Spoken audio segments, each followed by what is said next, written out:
It's time for Ask Mike Mondays. Mike answers one listener's question every week. Here's Michael Becker and Paul Peebles. Welcome to Ask Mike Mondays. I'm your host, Paul Peebles, National Underwriter for Old Capital. And of course, the smartest guy in the room, Michael Becker. Hey, Paul. So on Ask Mike Mondays, you ask the question. We have Mike answer the question. Before we start going into the question, now, Mike, did you just close or are you closing another multifamily deal? Yeah, end of July, we're closing another deal. Now, what does that make so far? I mean, I've done about 40, just shy of 4,800 units, a little bit over $90 million in capital raised to date. Unbelievable. In fact, we should start calling you the mayor of Becker Hills. That's it, my unofficial title. Mayor Michael Becker. Yeah. So the question for today for Ask Mike Money is, right before you close, what do you review to make sure that the seller delivers the property in the condition that you originally signed the contract in? Yeah, so most of the purchase and sale agreements you guys will sign on the PSA, and there's a clause that the seller has to maintain the property in similar fashion as to what they historically has done or what you did when you were offering on the property. So when you go buy the property, usually in the contracts that we sign, there's a clause in there, like a make-ready clause, that if the units aren't made ready, that the seller owes you a credit, X amount per unit. So you have $500 or $750 per unit, you get credited. So usually a day or two before closing, what we'll do is have the regional manager from our management company will go out, walk all the vacant units. And if there's any issues, then we then bring them to the seller's attention. And then that, if there's 2 or 3 units that aren't made ready, we'll get $1,000 or $1,500 credit at closing. So that's one thing. Also doing a unit walk right before closing is very critical. You want to make sure that you walk all the exterior grounds. Who knows, maybe because of fire or something has happened on the property that you're unaware of. Maybe a big tree limb fell and crushed one of your carports or something like that. So you make sure that you do a good physical walk. Besides that, some of the things that you need to make sure right before close of escrow that you have all set up and lined up. Most of the stuff your management company should handle for you, but make sure that you walk in the exterior of the units, that you make sure all the contracts that have to be assumed, that you guys have reached out to them, got all the contracts that assumed, any ones that you don't have to assume and you don't want to take over from the seller, make sure that you notify all of them and they give their proper notice so you don't have to take on their phone or their copier lease.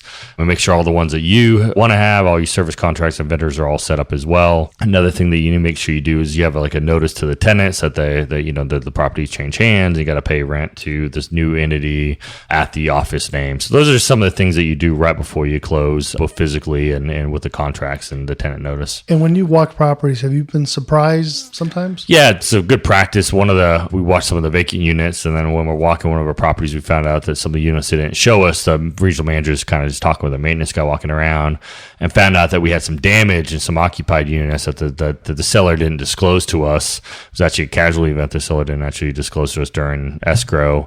And so they were able to come in and, get that to the seller's attention, and we're able to get, compensated for that. So that's something you need to make sure you pay attention to when you're doing these deals, that you do that, and then have the person walking around talking to the maintenance guy, especially if you're going to hire the staff, they kind of want to impress you. They'll kind of tell you if there's any kind of under the table type of stuff that the seller didn't disclose to you. You always kind of just poke around a little bit because, any one thing might not be a big deal, but, some of these things could be thousands and tens of thousands of dollars that you don't want to walk in and have to take on right out of the gate. If you just kind of do a little bit of investigation, you can identify it right before close and still have time to negotiate something out with the seller. And how about those like lawn service contracts? You want to make sure that your grass is going to be cut next week or the week after? Yeah, you should make sure that all the contracts are assumed if you need to assume it, or that you have your contract set up and go. Because if you don't have especially if you're self-managed or you're with a little smaller management company, you don't make sure your grass doesn't grow for 2 weeks before you cut it right after you buy it.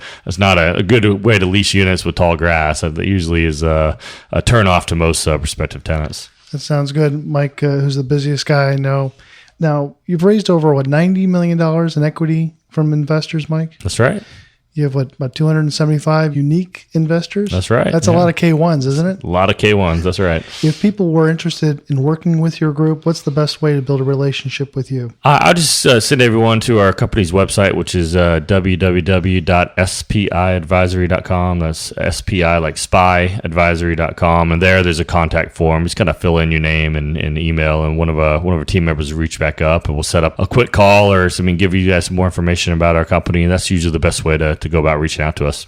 Sounds great. Anything else going on that we need to talk about? What do we have coming up here, Paul? On October 5th, we have our Old Capital Conference. Yeah, the conference over at the Addison Convention Center. Make sure that you get your ticket. We have over 230 people that have already signed up for that conference. It'll be probably about 350, 400.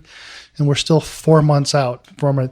That's going to be a great conference, and meet the B and C brokers in the area, meet some of the lenders in the area. This is a great opportunity to do some great networking. So why spend all the time and dial for dollars when they're all going to be at one place? So that's where do you find out more information about that? Probably be the best idea is to go to the oldcapitalpodcast.com, oldcapitalpodcast.com. Then there's a click button, and make sure you sign up for that. All right, Michael, always a pleasure. Let's finish it off now. We appreciate it. I'm Paul Peebles. That was Michael Becker. Thanks.